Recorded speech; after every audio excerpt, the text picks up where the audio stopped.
Hello dear students, welcome to Pen and Paper Chemistry on YouTube. What is the topic that we are taking up today? It's a short session and we are going to revise our periodic table. This particular video would be equally applicable for students pursuing chemistry at class 10, 11th or 12th level. And that is why I have named it as part 1 of the video, because it covers the basic fundamentals. So let's get going. Please get your pen and paper handy so that you can answer the questions that are given in this revision video. First question, fill in the blanks. I will just read out the questions for the benefit of those who are not able to see it clearly on their small screen. First, there are dash groups in the modern periodic table and dash periods. Second, the modern periodic table is based on blank. You have to answer atomic number or atomic mass.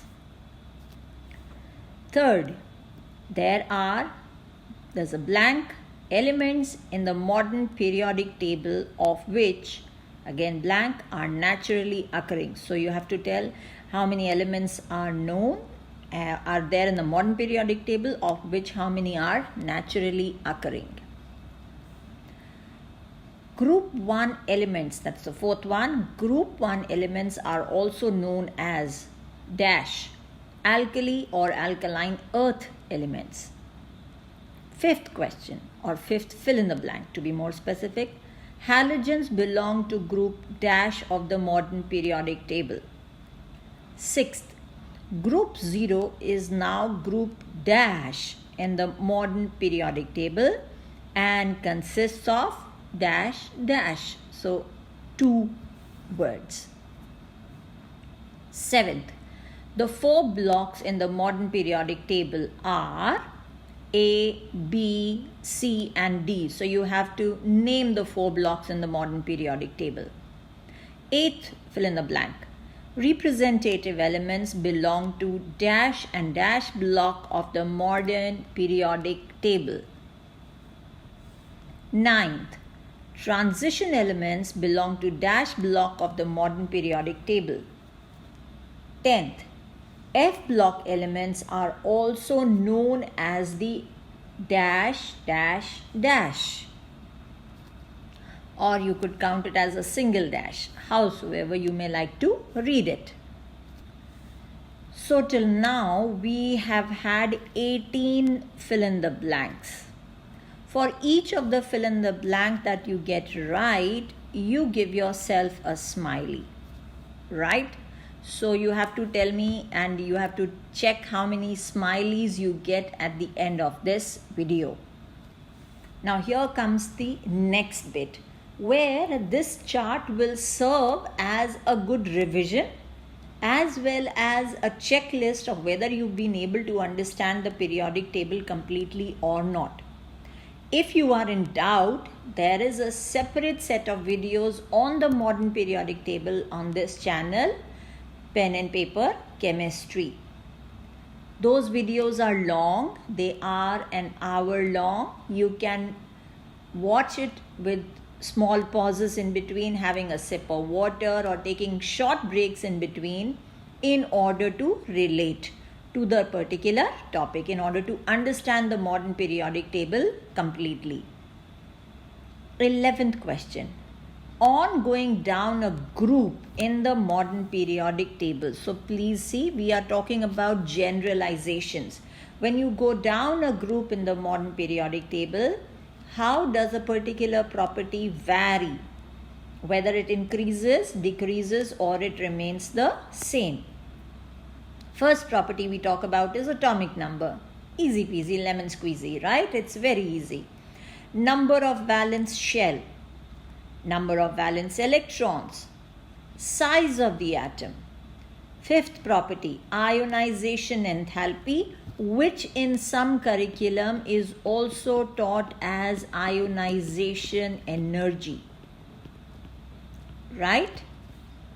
Ability of an atom to lose electrons. Electron gain enthalpy, which in some curriculum or in your earlier books would also be called or was also called as electron affinity, ability of an atom to accept electrons. Electronegativity. Electronegativity is the power of an atom to pull the shared pair of electrons towards itself in a single covalent bond. Right? So there are 7 blanks over here.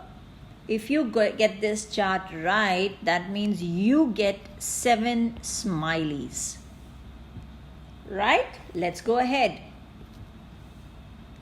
On moving across a period in the modern periodic table, you have to identify whether a particular property increases, decreases, or it remains the same. First, atomic number. Second, number of valence shell. Third, number of valence electrons. Fourth, the size of the atom. Fifth, ionization enthalpy. Sixth, electron gain enthalpy. And the 7th one is electronegativity. Now please remember, we are only talking about general trends over here.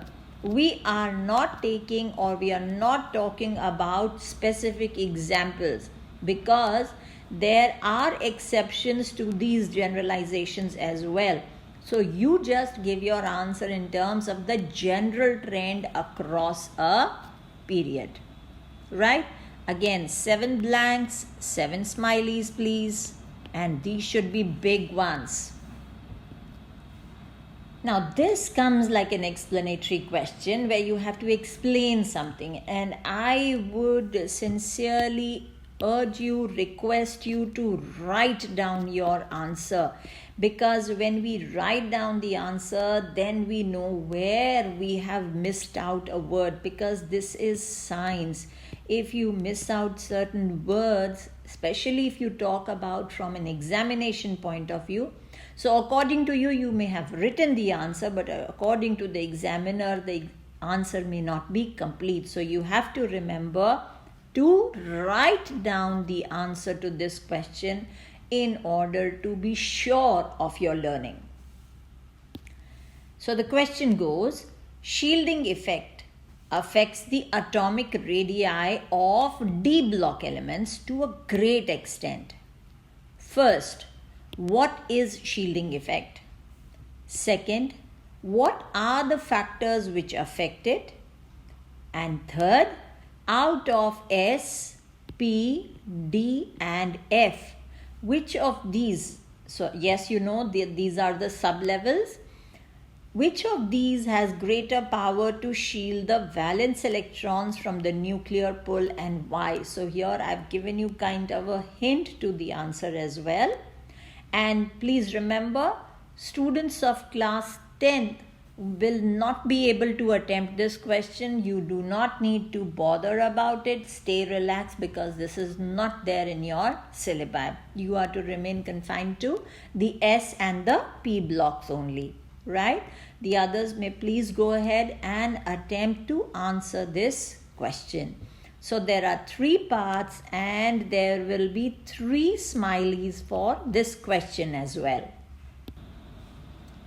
So once you've attempted the test or more appropriately, check yourself, check your understanding. There we go. I have listed the answers for you. Go ahead, you can tally your answers in case you have any doubts. This is for 4th, 5th, 6th, the 4 blocks SPDF. Go ahead, you can check your answers. And there we have a total of 18 smileys. I have counted the 3 blanks over here for the F block elements as 1 single smiley because it's 1 question. So we have 18 smileys for this part of the question. Are you there? Have you collected 18 smileys? Very good. There we go. Atomic number on going down a group. Atomic number increases, number of valence shell increases, valence electrons remain same, size of atom increases, ionization enthalpy decreases, Electron gain enthalpy. Now here, if you notice, I've written in becomes less negative. It actually decreases because this electron gain enthalpy is a measure of the amount of or the capacity of an element to gain electrons, which is supposed should be a negative value, right? So that is why becoming less negative means that the electron gain enthalpy, tendency to gain electrons, actually decreases. Electronegativity again decreases as you go down a group. 7 smileys. Wow, very good. So that means your concept or understanding of periodic table is very good. Go ahead, check these 7 as well. Atomic number, of course, increases. Number of valence shell, and anyway, here if you notice, the atomic number increases by 1 at each step when you move across a period. Number of valence shell remains same. Number of valence electrons increases. Size of atom decreases. Ionization enthalpy increases. Electron gain enthalpy, again I've written it as more, becomes more negative, basically saying that it increases. Electronegativity also increases. That is why you find the most electronegative elements on the right hand side of the periodic table. Coming to shielding effect, now for this you will have to visit the video on periodic table, because if you were unable or you have any doubt in this particular question, that means you need to have a thorough understanding of this topic and the properties which get affected because of this shielding effect. So I'm not going to give you ready-made answers over here, but if you are confident about your answers, there you go, 3 smileys. So at the end of this video, do I have the 32? Yes, the 32 showing. Yes, the 32 beautiful denture showing itself, saying that yes teacher, I am confident in this particular topic and I can appear for part 2 of this smiley competition. Right? Great going. And as I said earlier, if you were unsure of any of the answers, there is a separate playlist on periodic table on the channel. Please visit it. Please go through it patiently, because I know those videos are long, but I needed to cover them or take the whole concept in one go. Happy studying to all of you. See you soon in the next video.